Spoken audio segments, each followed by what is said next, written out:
Please subscribe my channel. I was swirling the ice in my glass, even though it didn't need it when my phone vibrated. A message popped up, working late tonight. Love you. I didn't check the screen right away. I didn't have to. I already knew who it was from and what it meant. Instead, I looked up. 3 tables over, the candlelight danced softly.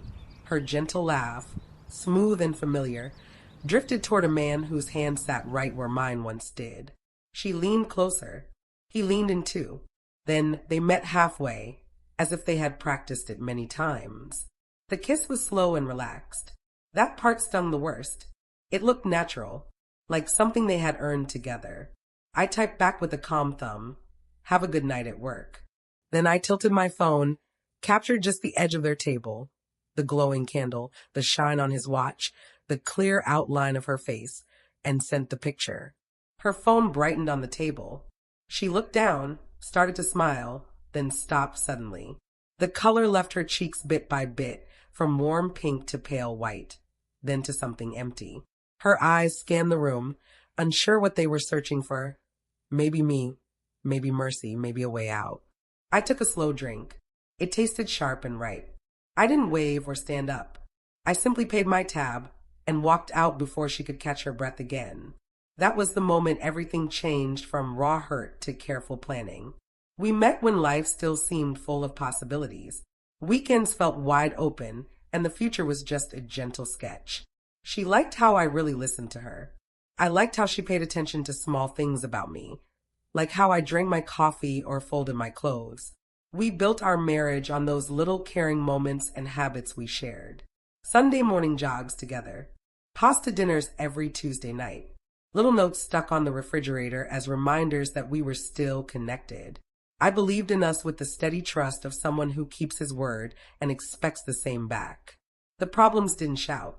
They crept in quietly. A phone flipped face down. A laugh that didn't include me. Evenings that stretched longer with fresh reasons. Stress from her job. A new promotion she never invited me to toast. I told myself, trust is like a muscle. You don't rip it just because it feels sore. I was mistaken. Trust snaps clean like glass. That night, I didn't cry or shout. I sat at the kitchen table and replayed the kiss in my mind until the pain faded and it turned into simple facts. Facts give you strength. The next morning, I kissed her cheek while she was still asleep. I brewed coffee. I headed to the office. I started gathering evidence the way some people collect hobby items, slowly, carefully, without strong feelings. Within a week, I knew his name. Within 2, I knew his routine. I learned the places they visited when they thought nobody was watching. Cozy restaurants with low lights. Hotels with hidden parking spots.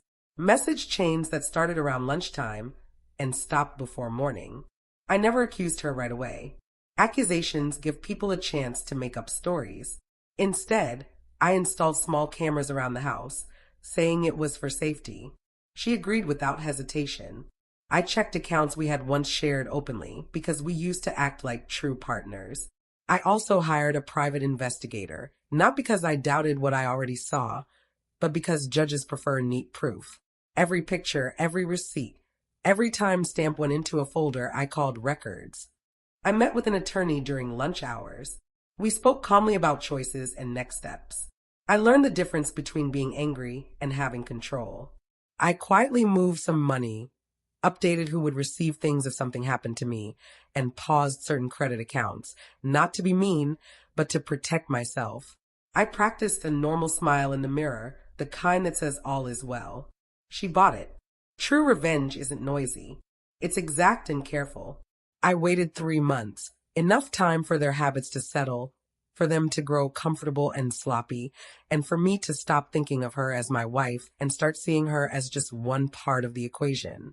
On our wedding anniversary, I reserved a table at the upscale Italian restaurant she always loved in downtown Seattle, the one where we had marked job milestones and special days.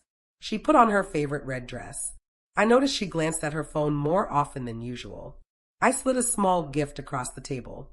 She smiled before unwrapping it. Confidence can feel intoxicating. Inside was a thin folder. She turned the pages slowly. Photographs, dates, places.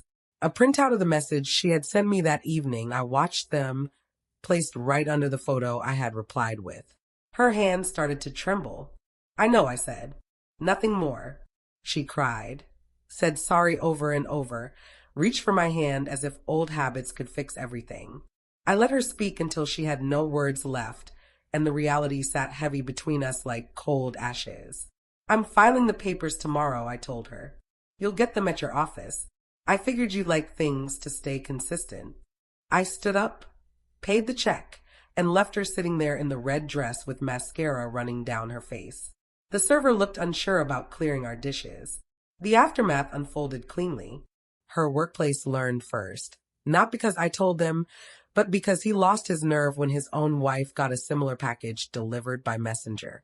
The note inside said, sharing information is polite. Human Resources appreciates clear records. They follow rules. They apply results based on proof. He was let go by the end of the week. She tried calling me. I let it go to voicemail. She tried coming to the house. The locks were already new. A moving service showed up the next day with a list of what she could take. The rest remained mine. The divorce hearings were straightforward, almost dull. Proof of infidelity doesn't bend for tears. Judges focus on documents, not feelings or excuses. I watched her grow smaller across the courtroom as rulings came down. The house in Bellevue, the bank accounts, the official story. She looked at me once, eyes swollen, hoping for a sign of softness. I offered none. Her final text arrived late one night. I never thought you would go this far. I typed back carefully, neither did I. Then I blocked the number. Now, when I remember that evening in the restaurant, the soft candle glow, the kiss, the deception, I don't feel fury anymore. I feel clear-headed. Being betrayed showed me who I become when everything is stripped away. I don't destroy the space around me. I reorganize it so the way out is plain to see. Real justice isn't about causing the same pain. It's about ensuring they always remember who held the strength to leave whole. I did.